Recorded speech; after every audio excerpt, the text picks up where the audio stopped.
Well, it's July, and what that means here in the Commonwealth of Virginia is that we have new laws coming into effect. What actually went into effect? What laws do we have to make sure that we know about? It's Stay the Water. I'm your host, Dr. Eric Claville, and you're joining us for our annual review of new laws that come into effect after the legislative series. Stay tuned. We'll be right back. Welcome back. It's Stay the Water. I'm your host, Dr. Eric Claville. We're so happy that you're joining us on this beautiful 4th of July Eve and 4th of July weekend. We know many of you are out on vacation enjoying this time that we have to celebrate the independence of our country. We want to make sure that you're being safe, make sure that you're adhering to the laws that are out there as we talk about the new laws that come into effect that you should know about as well. Not only that, but we also want to make sure that you are, again, enjoying yourselves, enjoying family, and enjoying this summer here in the great Commonwealth of Virginia and wherever you are. Also, we'd like to thank our producer who's in studio with us, hardest working man in radio, Marvin Folks, also known as DJ Scandalous. You can hear him every day, Monday through Friday from 2 to 6 p.m. and also on the weekends, on Saturday and yes, on Sunday. And as always, we're broadcasting from the campus of the best and the baddest HBCU in the land and the largest in the Commonwealth of Virginia. And that's none other than the Norfolk State University, home of the Spartan Nation. Some of the greatest alumni, faculty, staff, administrators, and yes, one of the greatest leaders in Dr. J that we have in the country. And we thank you for your support because without you, we couldn't do what we do. And also, as you tune in to WNSB Hot 91, the Soul of VA, continue to support the radio station that is on this great campus. Well, listen, for those of you that have been supporting us for the 3 years that we've been on air, you know that we do an annual What's New in the Law series. So we have our legislative series that we have every year in June, where we look at the primary elections and things that are new that are happening. And then July 1st, we know here in the Commonwealth of Virginia, the governor signed, the legislature passed laws during the legislative session in January and February, sometimes even in March with the longer special session. And then the governor signs those bills, they become law, and July 1st is when these laws go into effect. This is no different. This is the year in which Governor Youngkin signed quite a few laws that went into effect. And what I want to do in this particular show, we're not going to go over all the laws, but we're going to take a look at some of the laws that went into effect that I think that you should know about. So with that being the case, we want to take a look at WRIC out of Richmond. According to their report, we saw where starting here in July, Virginia, we have stricter restrictions on hemp-derived products, age verification rules for accessing adult websites, tougher penalties for swatting calls or what we call false calls to 911. And we allow police chiefs to set curfews. We also see that there are bans on foreign adversaries from buying farmland, new blue headlight laws, and even laws where we see it affects the employment of persons with disabilities and employment for individuals that are looking for other protections. So, look, let's delve right into it and see what new laws we have on the books here in the Commonwealth of Virginia. Let's first start with the cracking down on hemp products that end up getting users higher. So starting July 1st, which of course we know was yesterday, we see where a top priority for the Youngkin administration, according to WRIC, was setting restrictions on intoxicating hemp-derived products. And this is an effort meant to stop the sale of synthetically made hemp products containing Delta-8 or THC. And of course, we know that these are products that are sold in gas stations, smoke shops, and other businesses in Virginia without many regulations in place. Now, what this legislation does initially, it calls for limiting the total number of THC, which is the main compound in cannabis that give users a certain high. And with these products, this proposed change allows lawmakers to set the approval rate at what type of ratio these products can have. Now, we find where this law is meant to protect not just the consumer, but it's also meant to protect children. Many underage, of course, hemp products are sold and they're good for health purposes. According to, of course, you have to read the labels on these and talk with your doctor.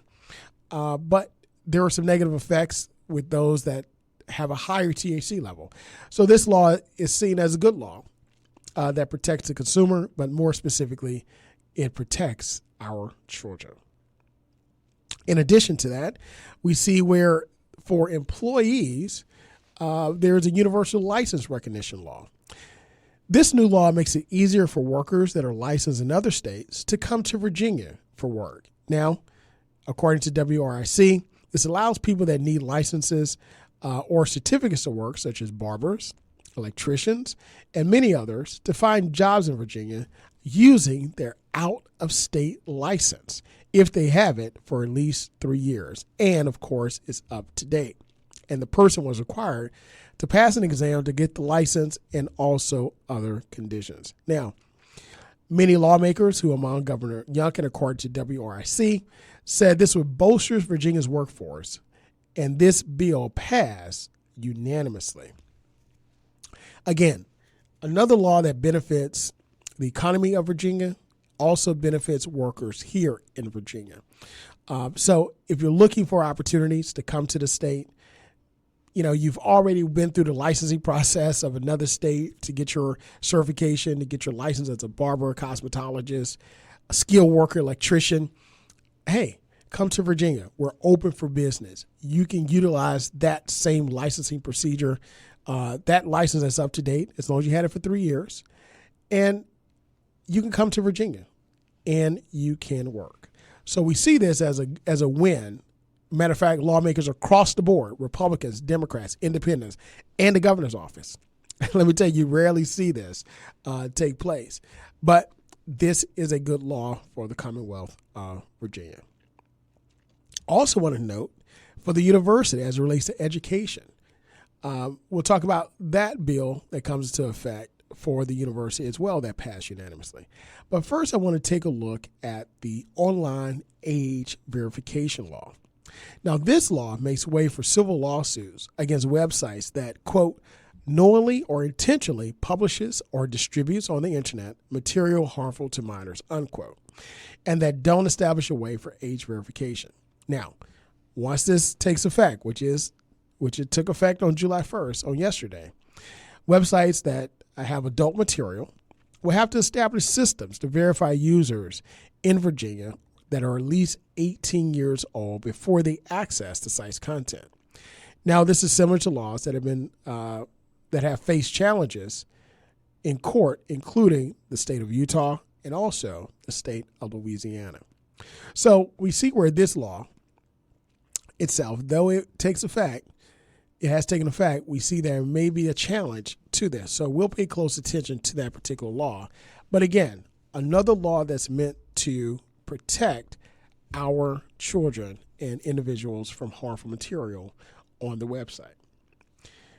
Another law that's meant to protect our children is bullying and notifying parents about school bullying.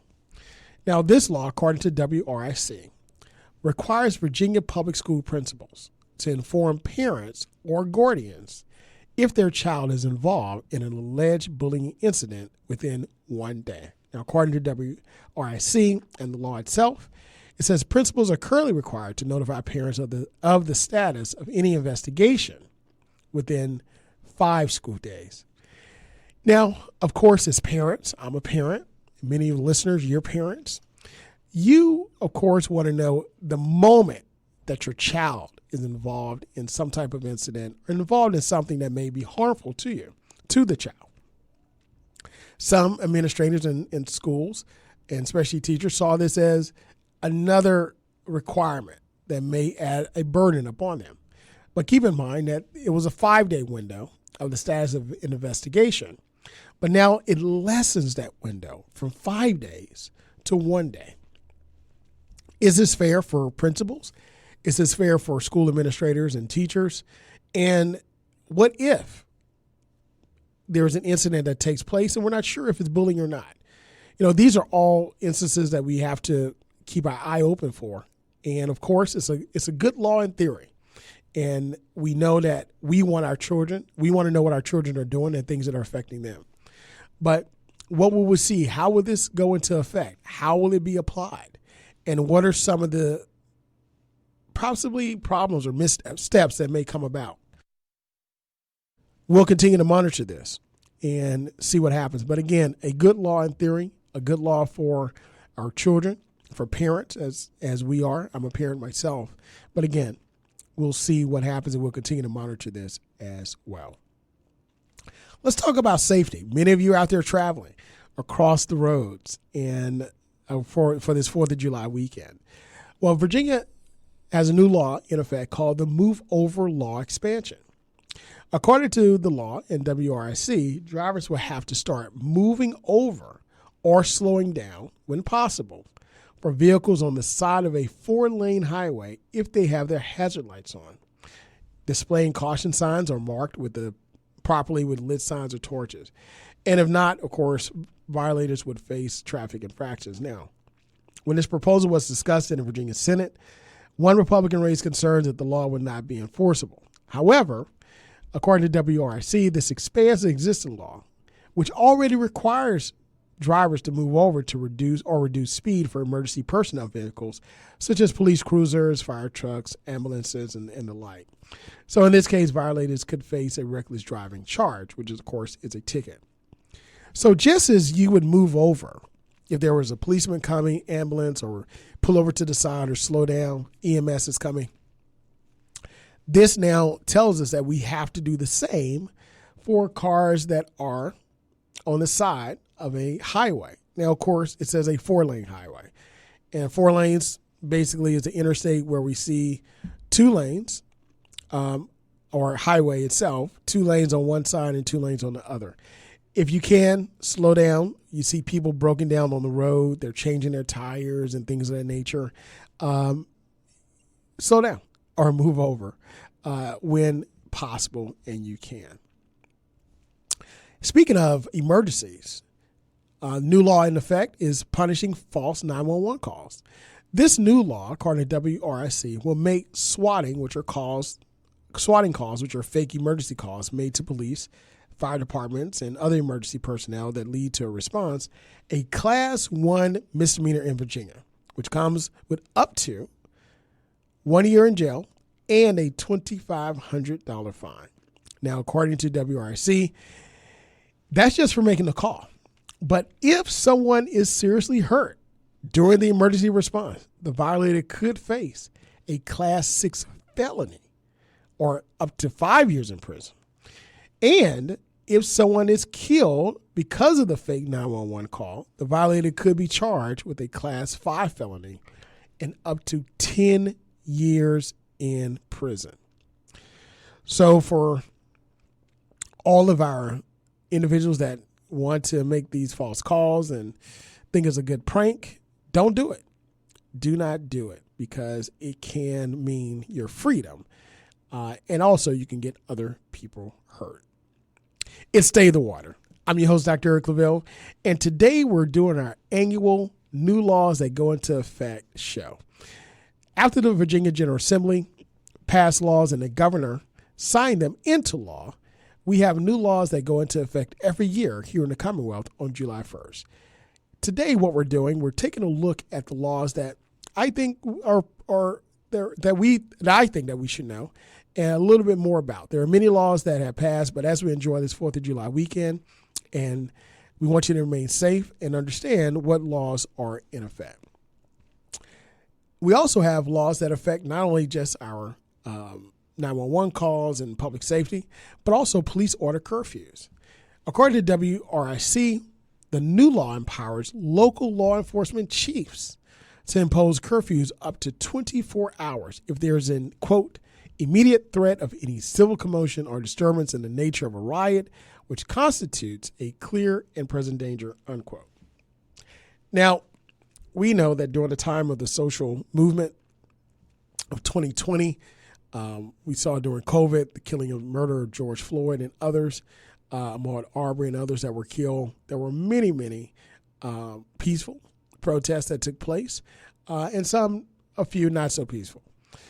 And we believe that what this law does, it provides police chiefs the ability to call the curfew themselves to protect the public, but of course, interpretation, because it says that this gives the ability for them to decide what constitutes a clear and present danger.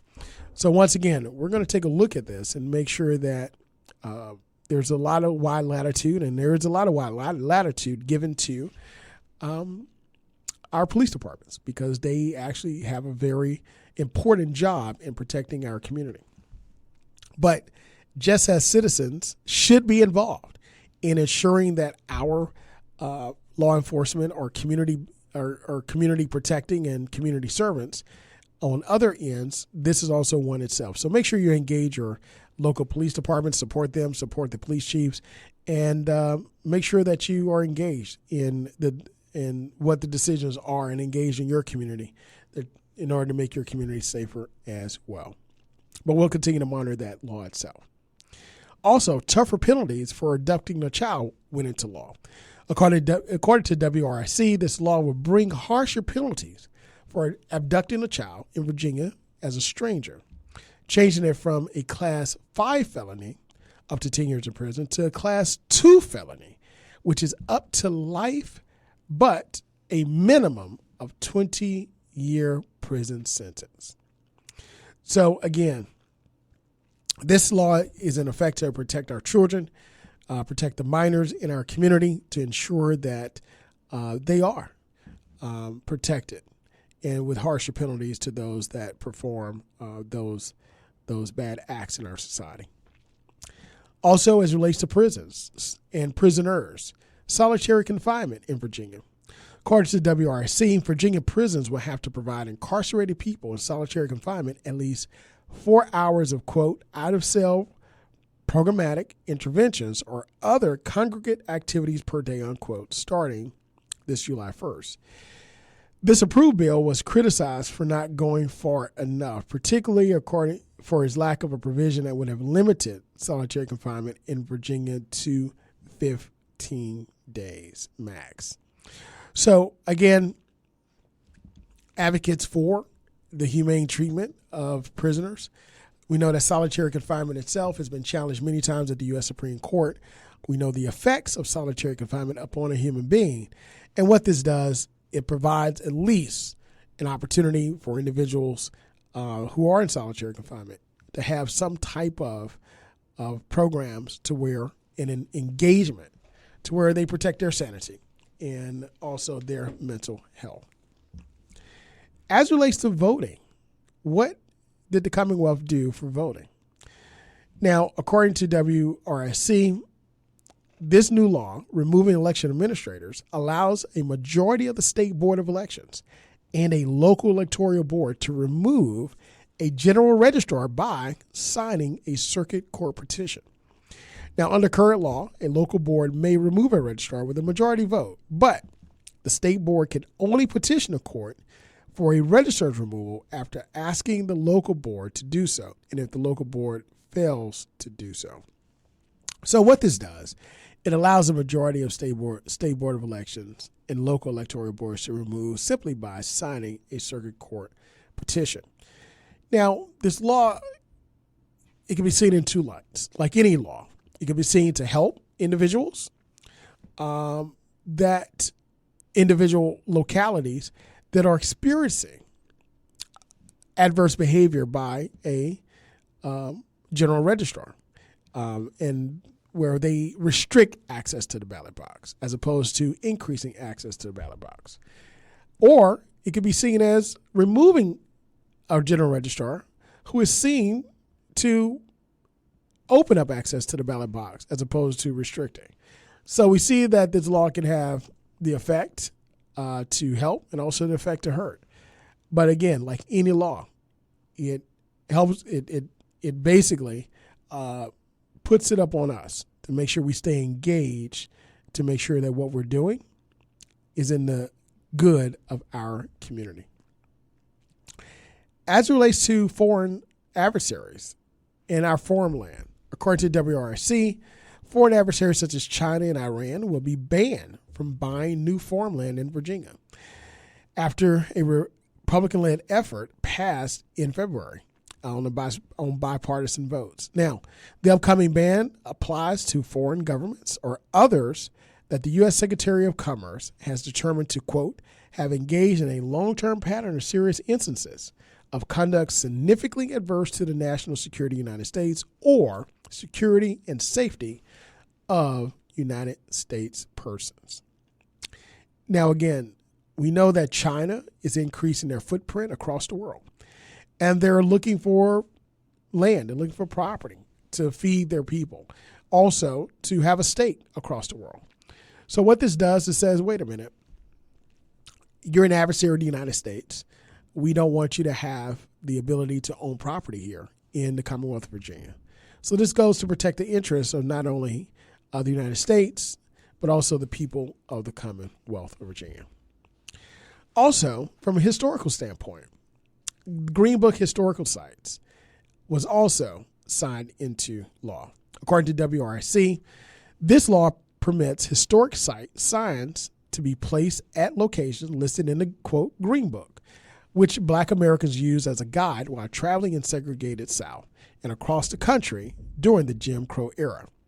Now we know that the guide, written and updated by Victor Hugo Green, provided a list of safe places to stay, eat, and more, including hotels, guest houses, restaurants, and also service stations.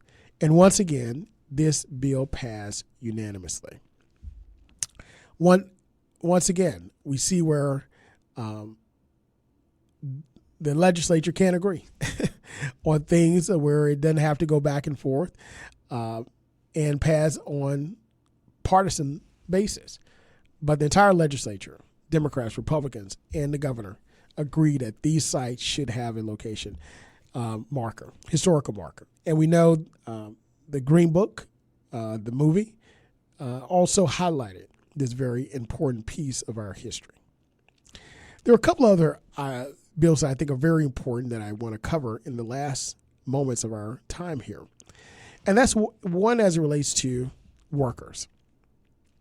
Governor Youngkin signs a bill which amends and ends the sub-minimum wage for disabled workers.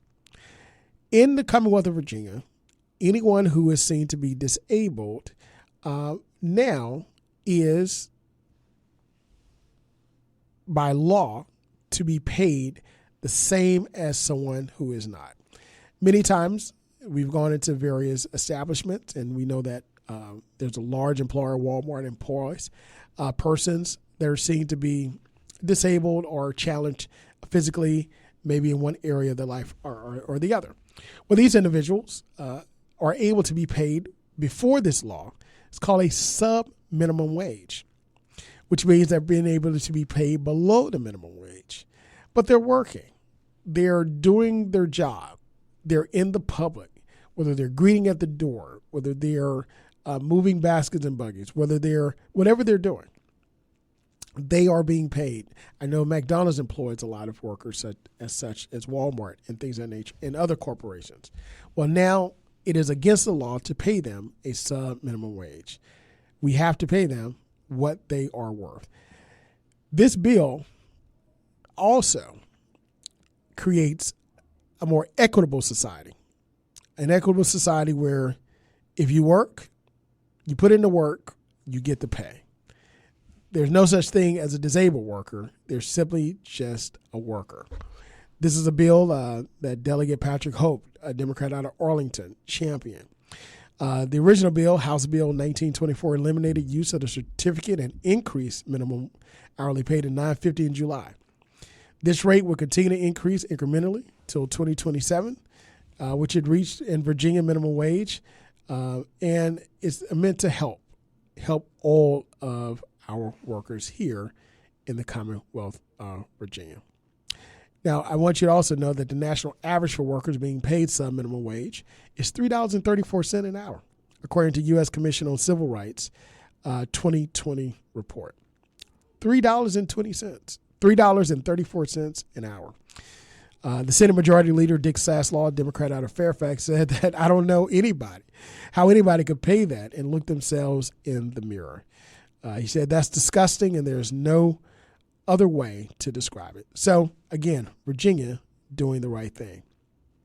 Also, in the Commonwealth of Virginia, if you are wanting to go to Norfolk State or you want to go to Virginia State, a bill that passed unanimously here in the Commonwealth of Virginia is that if you're an out-of-state student, after 30 hours here, you will be able to, and of course, this is in different majors, but you'll be able to pay or have a reduced rate for out-of-state students. So this is something that we felt as an institution, something that we felt was needed in order to help our students. And not just help our students, but make us more competitive with other states around us. We believe we have a great product. We believe that the Spartan Nation is a place of destination. We believe that students come here because not only because it's their only choice, but because it is their choice and their first choice. And it's become a place where we see the future in you. It's become a place where we equip you for leadership. It's a place where you can discover who you are and leave a greater and better person in order to impact the world around you. And that's the beauty of laws. That's the beauty of policy. That's the beauty of what we do here, not just at this great institution, but across this great Commonwealth.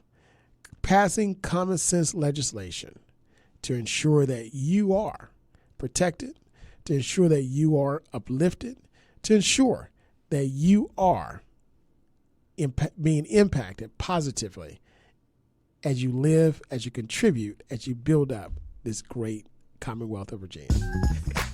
Well, listen, that is our annual What's New Laws that go into effect show here on Stay the Water. Once again, we want to wish you a phenomenal Independence Day here on the 4th of July weekend.